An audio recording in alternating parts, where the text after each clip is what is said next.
不用怀疑了，就是对你没意思。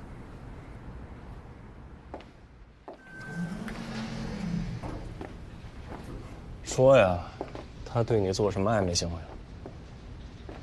抱了你一下？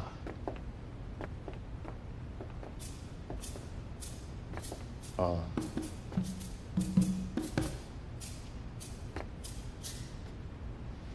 都是女生，你来回答回答。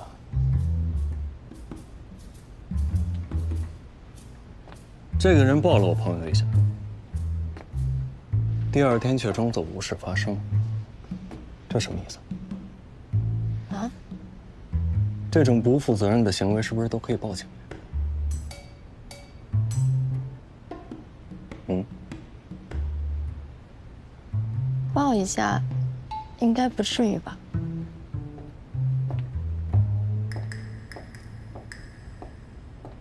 你有病吧？报什么警啊？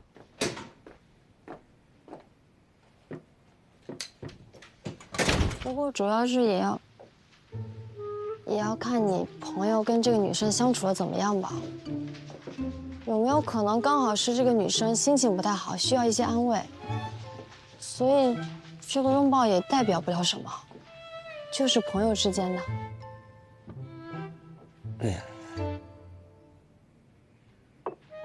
我瞎说的，我也不知道他们相处是什么情况，所以我说的话也提供不了什么参考价值。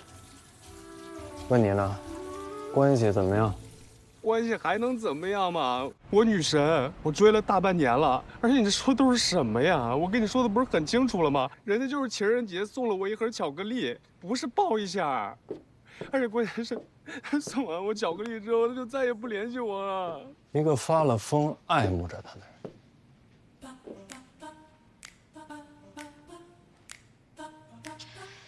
你这朋友人格魅力还挺大的。那这个女生跟你朋友告白了吗？怎么了？就是逻辑上感觉有点不通。如果说这个女生很喜欢你的朋友，那这个拥抱的意思应该已经很清晰了。不过你朋友也不用特地跟你讨论这个事儿吧？所以你的意思是，色令智昏了？我听你刚刚跟你朋友说的话，似乎这个女生也没有明确的表达过自己的心意。所以有没有可能是你朋友理解错了？理解错了？哪儿错了？简单来说，就是自作多情。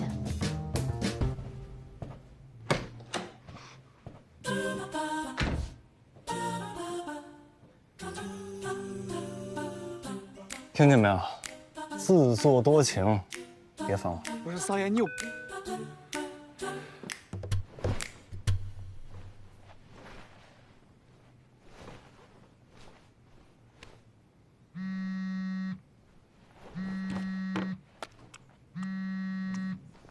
有完没完了？你发什么疯？你呀、我以为陈静文呢。什么事儿说？苏浩恩在群里说，你最近去颐和了，找我啊。什么群啊？我怎么没看见？这群没你。有意思吗？无不无聊？哎，你别打岔，你老实说，你是不是不止一次去颐和了？到底去干嘛？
来，今日宜微醺，新的荔枝口味，适合怀念夏日恋情的口味，尝尝吧。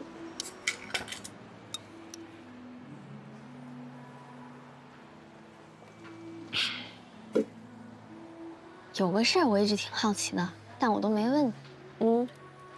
你以前真没喜欢过桑野吗？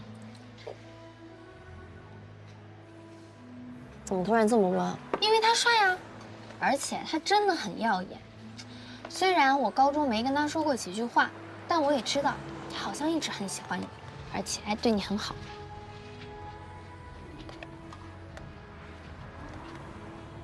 你这不说话，我就当你默认了啊。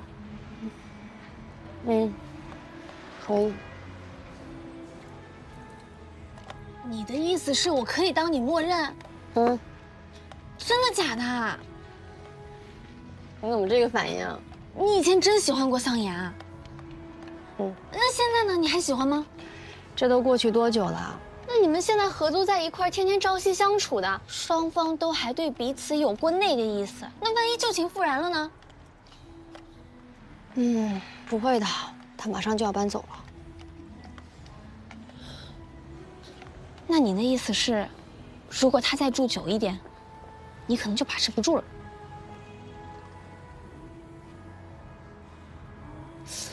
那你们当时为什么没在一块儿呢？我知道了，是你转学搬走了，所以你俩就没什么联系了。不是，那是为什么呀？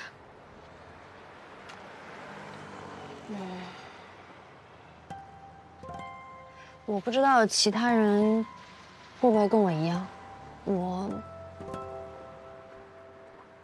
我大学室友跟我说过，觉得我这个人感情很淡薄，本来关系挺好的，但是一毕业就好像断了往来。我呢又几乎很少主动联系他们，他们因为这个事情还挺难过的。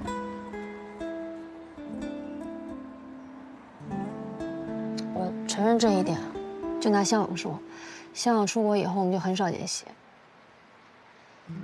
我觉得人跟人之间来来往往，渐行渐远，都是很自然的事情。所以那个时候我对待桑延的感受就是，像他这样的人，应该是要被热烈爱着的。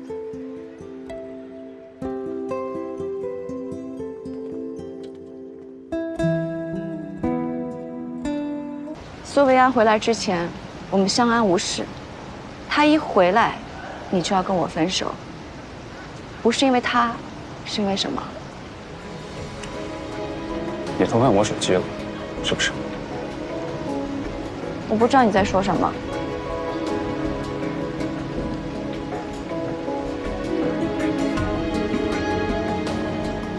你什么时候在我手机里面装了这么一个东西啊？你跟踪我，萧然，如果我让你感觉没有安全感的话，你应该重新审视一下我们之间的关系。不是云晨，这个我可以解释。我看你平时工作太忙了，我不想烦你。那如果说我知道你在哪，我就可以来找你，这不是很方便吗？很多情侣现在都是用这种软件的。我们好聚好散吧。云城。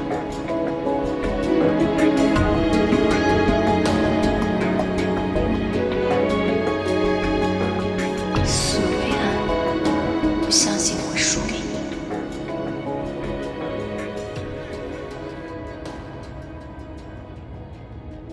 哎，你们发现没有，顾医生对那个12床的家属格外照顾呀。可不嘛，他不仅为12床亲自做手术，还和那个女孩忙上忙下的。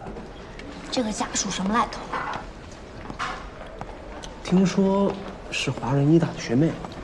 温大夫啊，哟，来了。可不只是一个区区学妹，我俩同级。苏维安，她可是我们华人医科大学的风云人物啊！她的故事特别多。说来听听。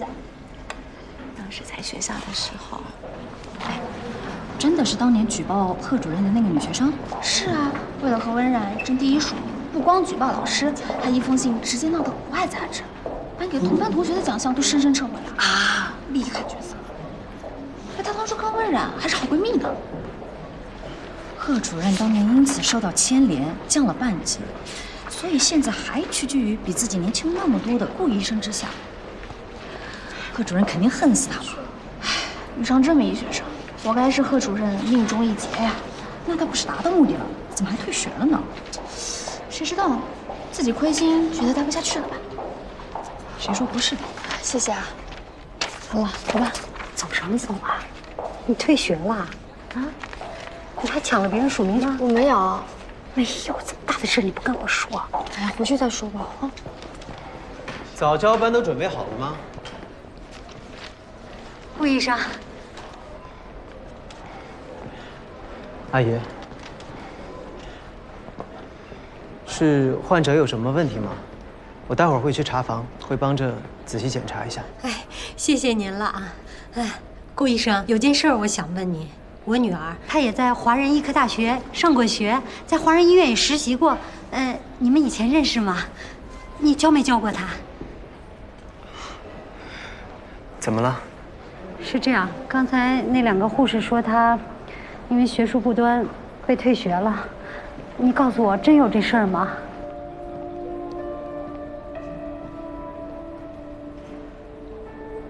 说的可不就是您女儿吗？要不您以为她为什么会退学呢？哎呀，千不该万不该啊，不该抢人温冉的署名，这是原则问题啊，闯大祸了，能不退学吗？我才没有，你不要乱说。对，我女儿不是那种人，她这几年一直都在法国上学的，对吧？这位大姐啊，你确定你女儿是在法国上的大学吗？我怎么听说她这几年一直在拉卡亚呀？要不她就是善意的谎言，故意骗您的。不过好像她也不是第一次骗人了，是吧？不可能，我女儿她从来没有骗过我，对吧？啊，你告诉妈妈没骗妈妈，是不是？啊？顾医生，我女儿从小到大拼了命的要考华人医科大学，就是为了要当个好医生。你告诉我，她是个好学生，是不是？啊？没错，阿姨，苏维安，他是我印象当中最优秀、最聪明的学生。据我所知，他没有做错任何事情，倒是某些人爱搞一些小动作，违背师德。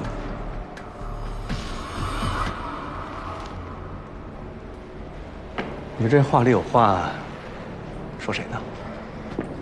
谁对号入座，我说的谁。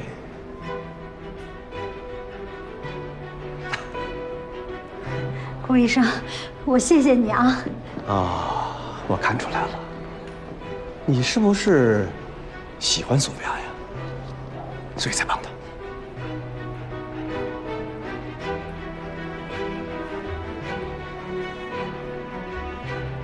哎呀，那你这么帮温冉，你是不是也看上她了呀？啊？你看，我说的没错吧？这样没怎么着呢，未来丈母娘就开始护女婿了啊！你怎么说话？阿姨，不是。你什么时候你管管你们？我女儿清清白白的求学，她什么样的人品，我可以证明。你是她的论文导师，啊，署名权出了问题，那就是你的问题。既然事情已经过去了，今天在这儿我就不跟你计较了。但是你给我记住了，从今天开始，从现在开始啊，你要是再敢诋毁我女儿的名誉，我就会以学生家长的身份，我要去告你，告你师德不端。你行了啊，有理不在声高啊！有什么女儿有什么样的妈，这是在医院，我不和你们一般见识。好了妈，没事啊。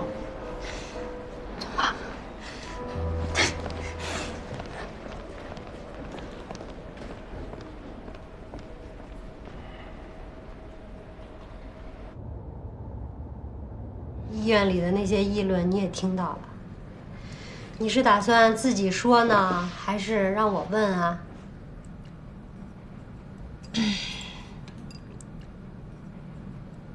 我退学了。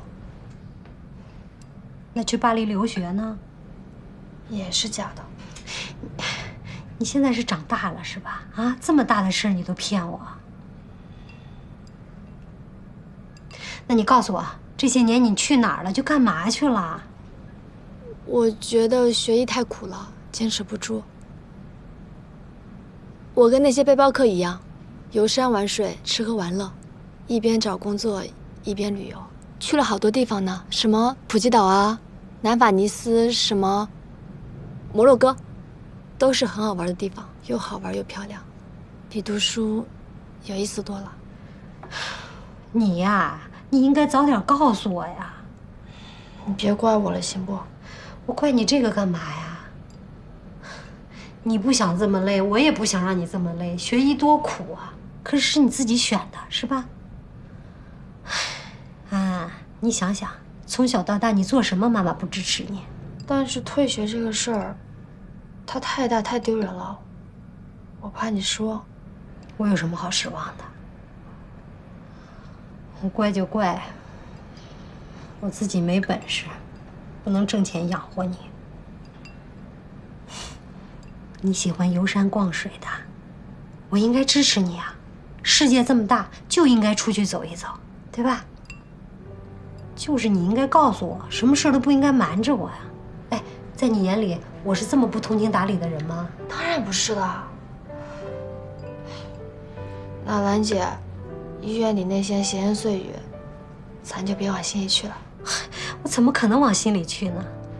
刚才顾医生，那不已经当众承认你的优秀了吗？是不是？也肯定你了啊。就是顾医生这么帮衬我们，我看他也挺维护你的。你们俩是不是有点啊？没有，我们俩什么都没有。也对，就你这条件，你也配不上人家。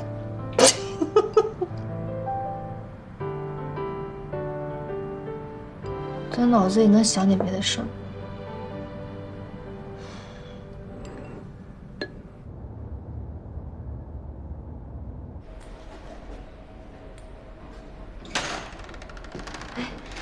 顾医生，病人怎么样啊？病人状态已经平稳，可以转去普通病房了。太好了，谢谢啊。阿姨，维安，你怎么来了？我给姑姑安排了采光还有设施最好的 VIP 房间，带林出来把她转过去。你现在就去给苏媛女士办理入住。你可太贴心了，我们家的事儿啊，你忙前忙后，操了不少心。哎，维安，你得好好谢谢人家啊！谢谢你啊，师兄。不用客气，让维安赏脸请我吃个饭就好了。一定的。我先去忙了。啊啊。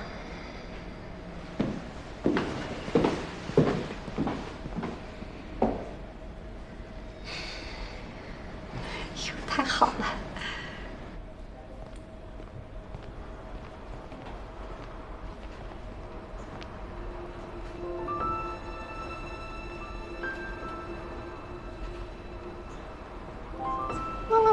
你看那个阿姨在翻花手，是不是要拍小视频了？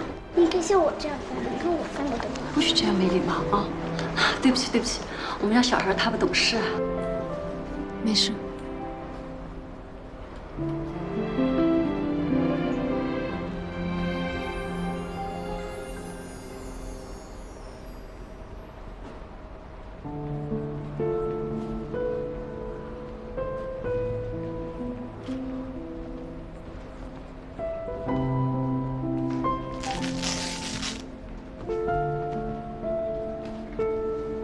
你怎么来了？姑姑，来，你试试这个。你看，像这样，把它从这里穿出来，然后再穿回去，这样就固定住了。还有一只，来这只手，这只也是一样的。哎，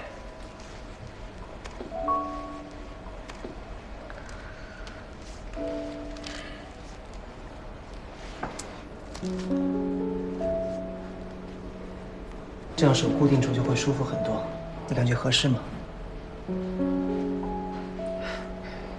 谢谢。应该的。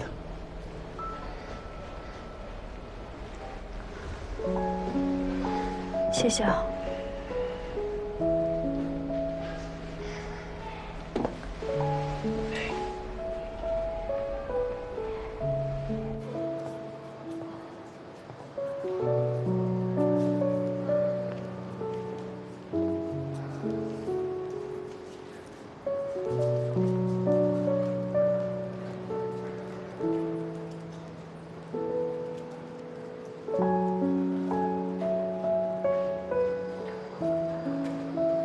苏维安，今天如果是你，你想不想结束这一切？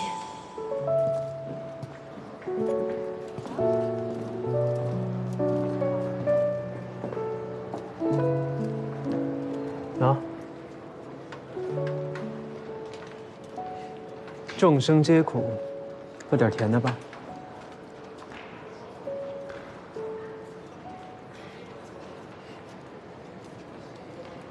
怎么？还怕被别人看见啊？我这只是主治医生和患者家属沟通而已。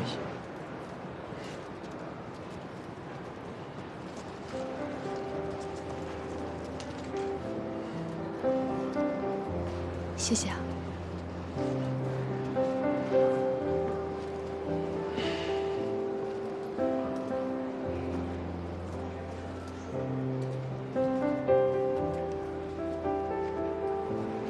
我6岁之前，我姑姑一直在圣彼得堡留学。我爸说，她是唯一一个从他们县城里走出来的国家级别的小提琴家，很难想象吧？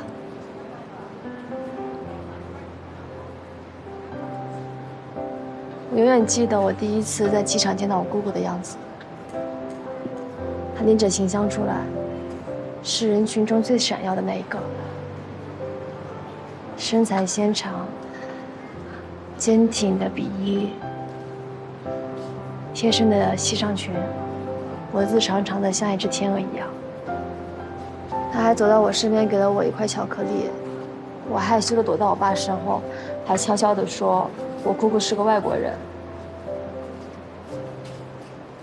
我还记得小的时候。只要姑姑有空，我就会黏着她，让她陪我玩，看她练琴。听上去很美好。那是那个年纪的我，可以理解和感同身受的幸福。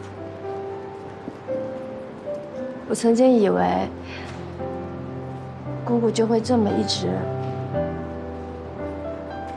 优雅着，直到老去。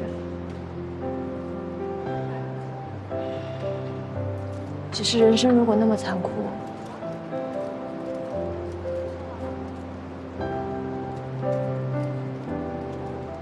是不是不如离去？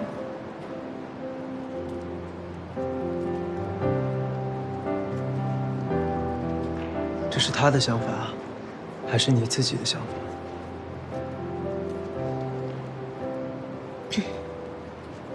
对不起啊，我心情很差，胡言乱语的。你可以答应我一件事情吗？不管将来的生活有再大的困难，你都一定不要对生活失去希望，好吗？干嘛突然这么说？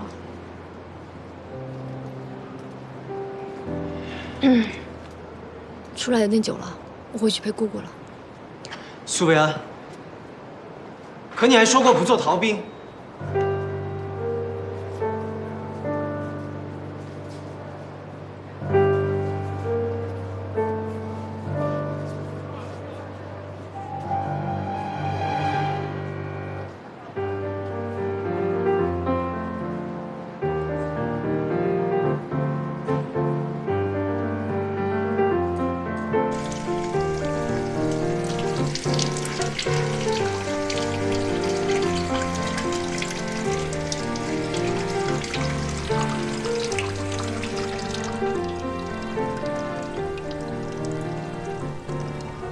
也想好好的活下去。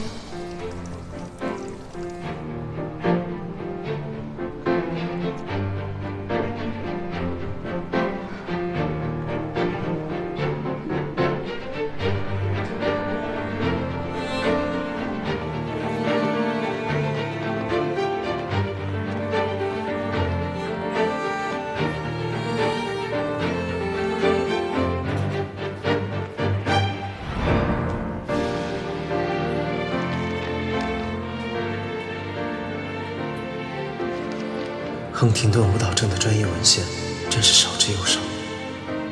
你好。哎，你好，顾医生。来，麻烦你再帮我在你们的系统里边搜索一下亨廷顿舞蹈症的论文索引，国内外最新的我全都有。好的。然后麻烦你发到我的邮箱好吗？嗯，可以。来。好的。谢谢啊。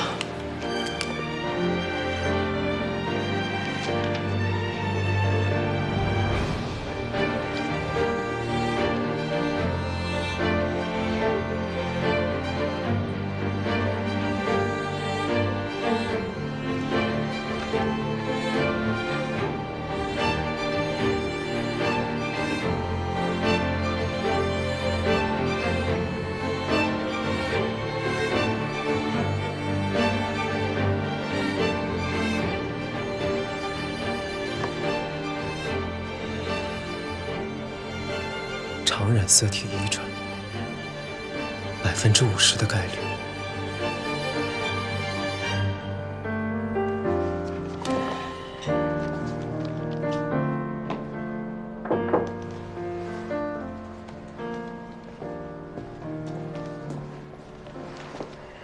这是我妈做的，让我拿给你。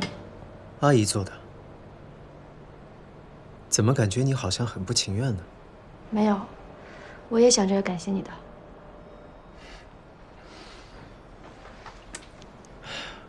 这是阿姨的心意，那你的呢？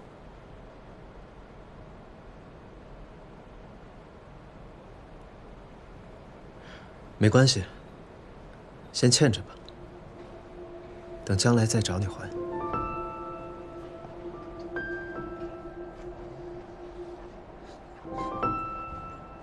你的研究方向不是胶质瘤吗？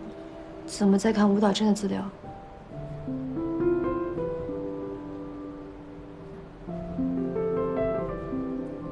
我是苏源的主治医生，需要及时的更新医学界的研究成果，好针对性的制定治疗方案。怎么了？有问题吗？没问题，只是觉得顾医生日理万机，没必要在一个这样的不治之症上浪费时间。我先走了。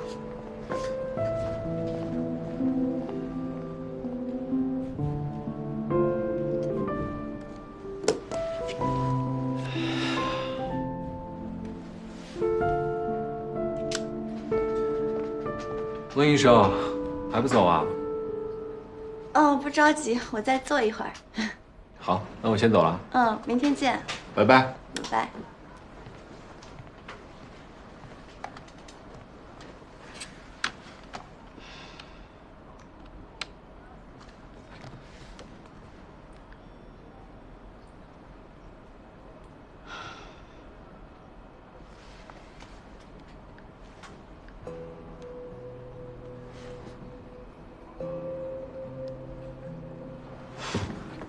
苏渊，你可真行！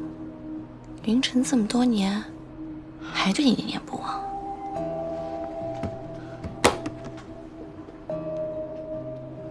你不必为了我，非要投资我爸的项目，他的研究会成功的。但是，你要追求经济效益，我也是能理解的。投资舞蹈症项目，并不只是为了钱。那是为了什么？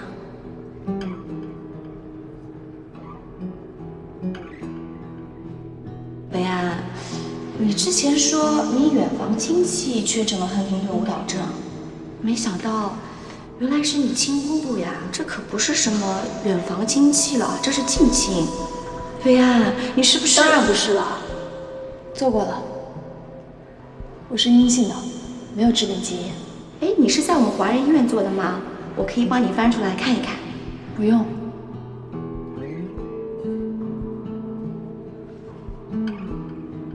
难不成？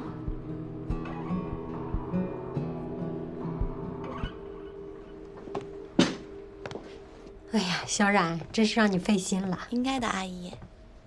哎，啊，你来啦！小冉啊，给你预约了一个基因检测。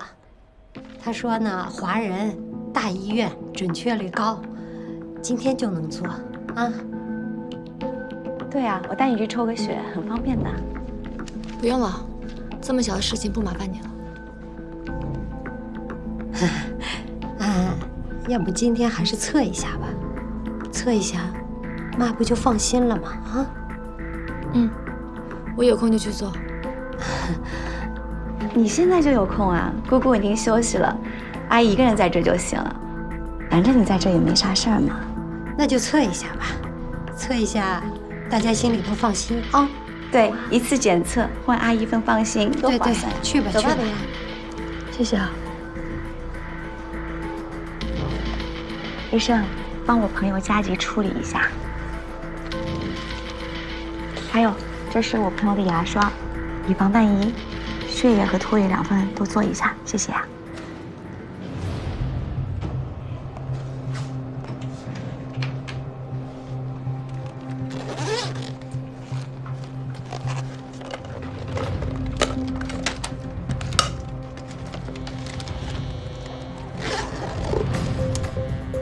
你怎么随便拿我东西啊？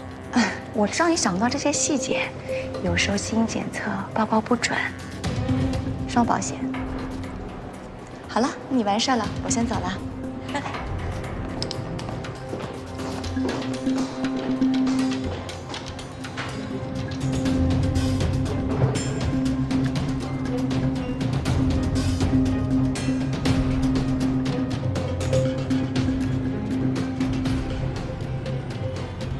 喂，简佳，帮我个忙。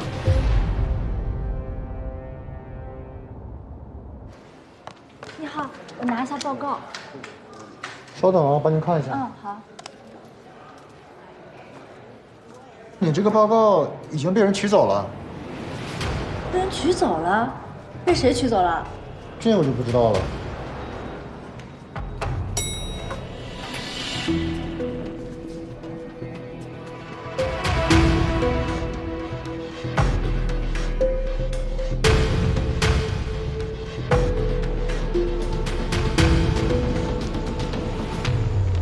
累了吧，小娟？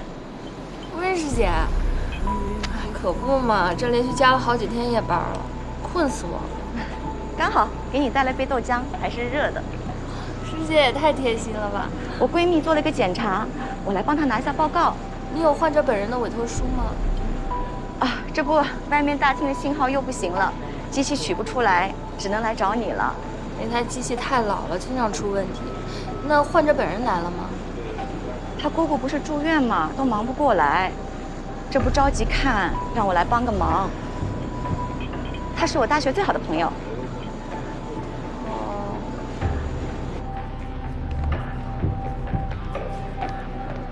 薇薇啊，我刚拿报告，他说你的报告已经被人给拿走了。对，我是第一个到的，我前面没有人啊。会不会是温冉？那他要是让兰姐看到你报告阳性，对不起啊，薇安，你别急。对，另一份报告就在我包里。好，好，我马上到，马上到。江木影，你小心点儿。这是什么？顾医生早。不是，你跑到检测中心来做什么？检查什么？检查身体啊。我最近肚子老是疼，就女生每个月那么几天，你懂的呀，顾医生。详细的我也不方便多说，你确定还要听下去吗？不用了，你注意身体。拜拜，顾医生。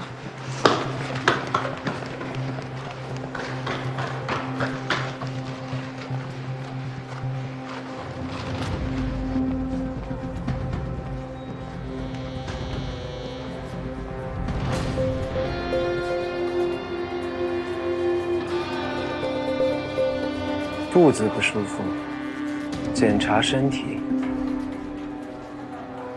为什么要做基因检测？这是什么？顾医生早。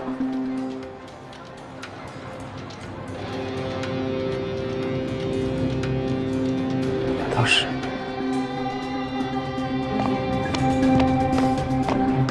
哎，顾医，你见过顾医生这么匆忙的样子吗？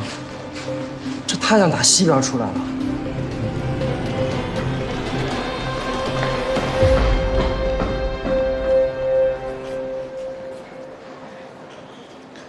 小冉，我到了，你在哪儿？让我来医院干什么？伟安，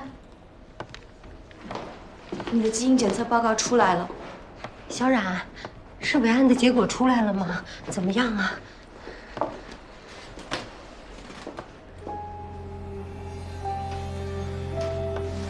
伟安，你的报告是阳性，你以后该怎么办呀？文冉，妈，怎么还是？没事啊，他胡说的。为什么呀？伟安的检测结果是阴性，我有报告为证。这怎么回事？怎么会有2份报告呢？我是拿伟安的身份证去取的，你看这上面清清楚楚写的是阴性，没事。对呀，阴性的嘛，阴性的嘛，是吧？看来你们害怕露馅儿，早就做了准备啊。伟安，你不应该做份假的骗阿姨呀。温冉，到底想干什么？伟安，虽然这个结果我们都无法接受，可是我们是医学生，我们要相信科学。虽然这个病现在还无药可医，可是如果我们提前做准备，说不定可以延缓发病的。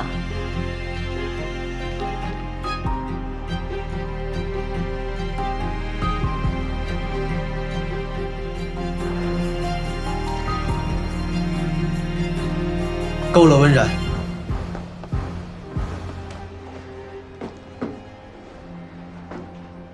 江梦颖，你的那份报告是从哪儿来的？我这份报告，我是拿着伟安的身份证去检测中心取的呀。你呢，温冉？你的这份报告呢？也是苏维安委托你去取的？不是，我没有委托过他。那就奇怪了。医院有明确规定，只有患者本人或持有患者身份证和委托书的人，才可以帮患者调取检测报告，否则就是侵犯患者的隐私，轻则记过，重则开除。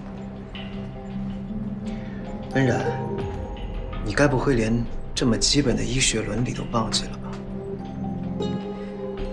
我没有。阿姨，我听说今天检测中心他们系统全都故障了，正在检修，打印出了很多数据错误的报告，已经扔进垃圾桶了。所以，你的这份报告，该不会是捡来的？如果不是捡来的，难道是你串通了检测中心的同事，偷偷拿出来的？如果是这样，那就是严重违纪。按照规定，我是要向上面举报的。我捡来的，捡来的报告你也敢拿来吓唬人？温冉，请你离伟安远一点好吗？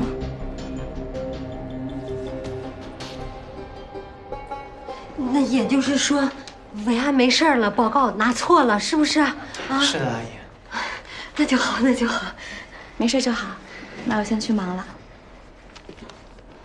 温冉，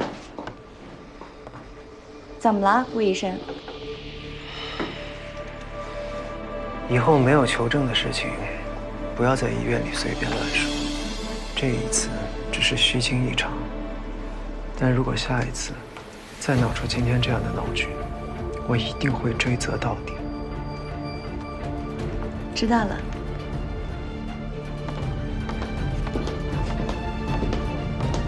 顾医生，谢谢你啊！放心吧，阿姨，维安他没事的。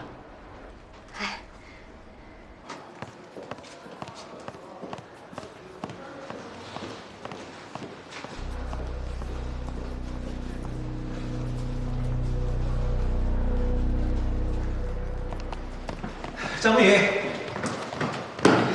顾医生，我问你，你手里的那份报告单，究竟是从哪儿来的？我在报告处取的呀，我拿文案身份证取的。好，那温冉那份呢？他那份又是从哪儿来的？我怎么知道？那肯定是他伪造的呗。温冉，你又不是不知道，他针对文案不是1天2天了。那你去取报告就取报告，为什么要骗我说去检查身体呢？我没骗你啊，顾医生，我就是去检查身体了。你不信，我给你看我的检查报告单。不是，顾医生，你不会和温冉一样盼着文案有什么病吧？那怎么可能呢？那你为什么不选择相信文案？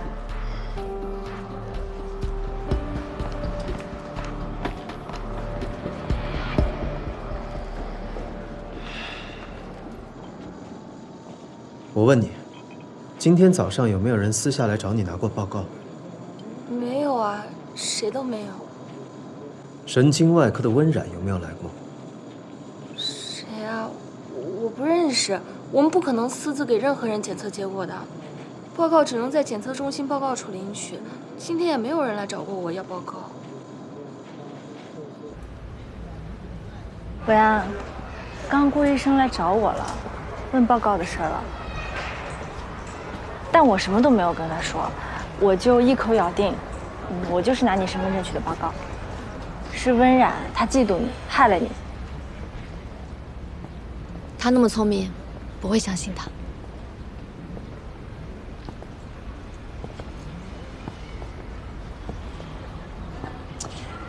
但是就算他怀疑报告是假的，可是他帮你瞒住了兰姐呀，是不是就说明他根本不在乎你生不生病？他在不在乎，都跟我没有关系。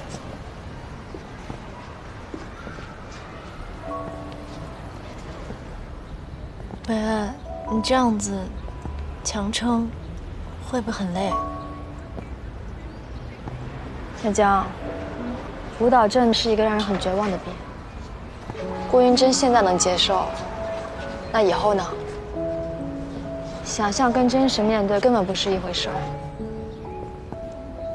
我是父系3代遗传患者，最坏的情况，可能都不用等到30岁，我就会慢慢失去记忆力，然后失去行动力，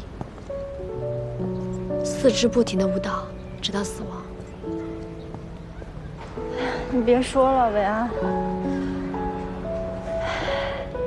所以江江，与其这样，我宁愿不要开始。反正我不管别人怎么想，伟安，我会一直陪着你，不管你变成什么样，我都不会扔下你的。走吧。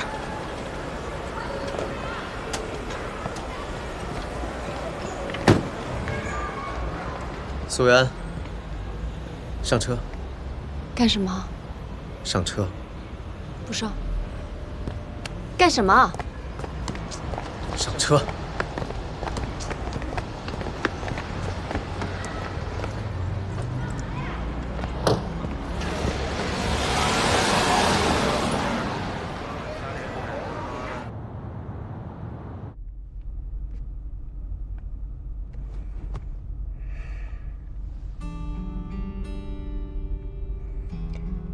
你就没有什么话想要跟我说？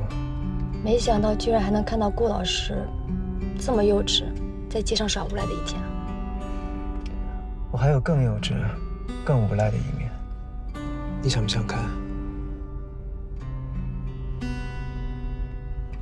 所以，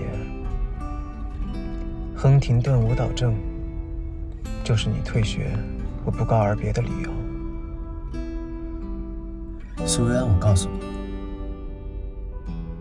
不管报告是真是假，我都不介意。你还要像以前那样一直躲着我吗？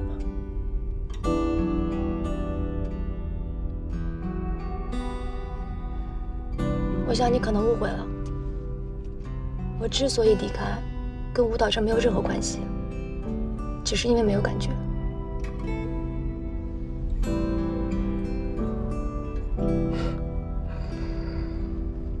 没有感觉。那你之前跟我在一起，我们一起经历的那些事情，又算什么呢？是你一直在演戏吗？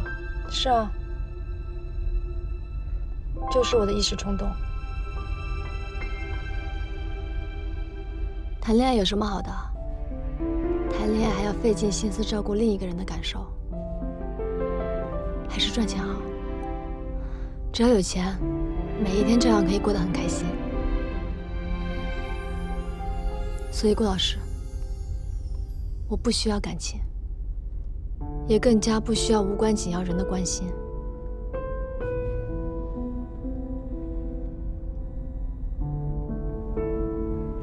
无关紧要的人，对你来说，我是无关紧要的人。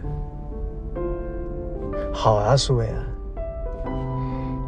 很好。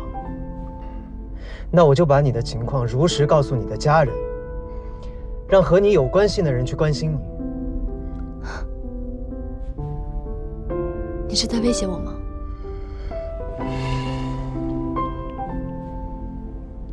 停车！我说停车。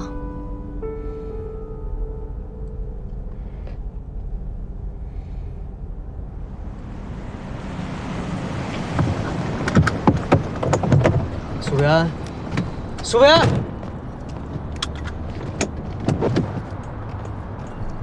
苏维安。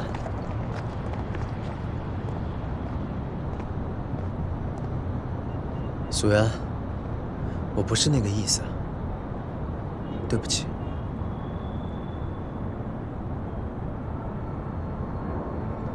不管怎么说，还是要谢谢你照顾我姑姑。你能不能说点别的话呀？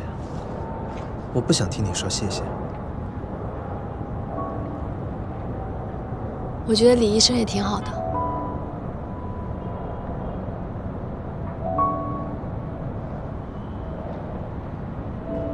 是啊，李医生是挺好的，但是他好，我就要跟他在一起吗？我觉得你也挺好的呀，你为什么不跟我在一起呢？强词夺理。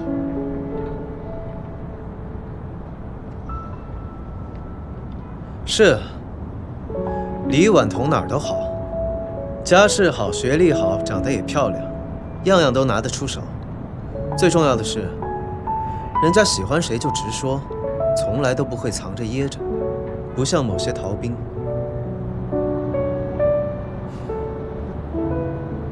那你能不能放过逃兵啊？